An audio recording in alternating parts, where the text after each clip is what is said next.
আজকের দিনে বলুন, এই জায়গায় দাঁড়িয়ে প্রায় যখন 1,34,000 মানুষ অ্যাডজুডিকেশনের চিন্তায় আছে, আগামী নির্বাচনে ভোট দিতে পারবো কি পারবো না, ভোটার লিস্টে নাম থাকবে কি থাকবে না, ভোটার লিস্টে না নাম থাকলে দেশের নাগরিকত্ব হারাবো কি থাকবে, আমার ব্যাংকের টাকা জমি জালিল কোথায় যাবে, গাড়ি বাড়ি কোথায়, যৌক্তিক অসঙ্গতির নামে তো কখনো বিচার দিনের নামে সুজাপুর, মালদা, মুর্শিদাবাদ, দিনাজপুর, বাঁকুড়ার, ঝাড়গ্রামের মানুষকে অহেতুক পেরেশানি করছে।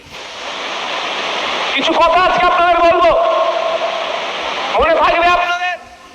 ওয়াকাফ আইন মানবো না, রাজ্যে লাগু হতে দেব না। রাতারাতি ওয়াকাফ আইন কিন্তু রাজ্যে যিনি লাগু করেছেন তিনি বলেছিলেন আমার লাশের ওপর দিয়ে এসআইআর হবে, তাকে কিন্তু এখন আমরা দেখতে পাচ্ছি না। বুঝতে পারছেন কি বলছি?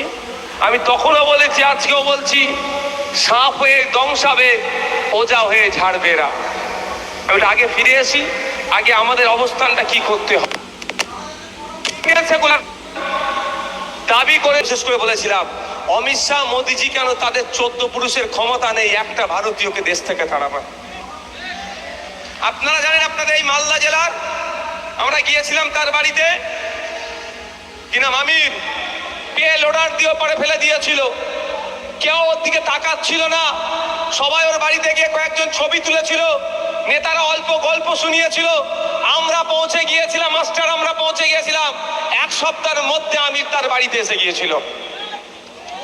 বুঝতে পেরেছেন কেন? আমি জানি কারো বাবার ক্ষমতা নেই আমাকে দেশ থেকে তাড়াবার। দেশ স্বাধীন করার জন্য আমার পূর্বপুরুষের রক্ত আমরা দিয়েছে, শহীদ হয়েছে, আর আমরা সংবিধান মেনে চলি।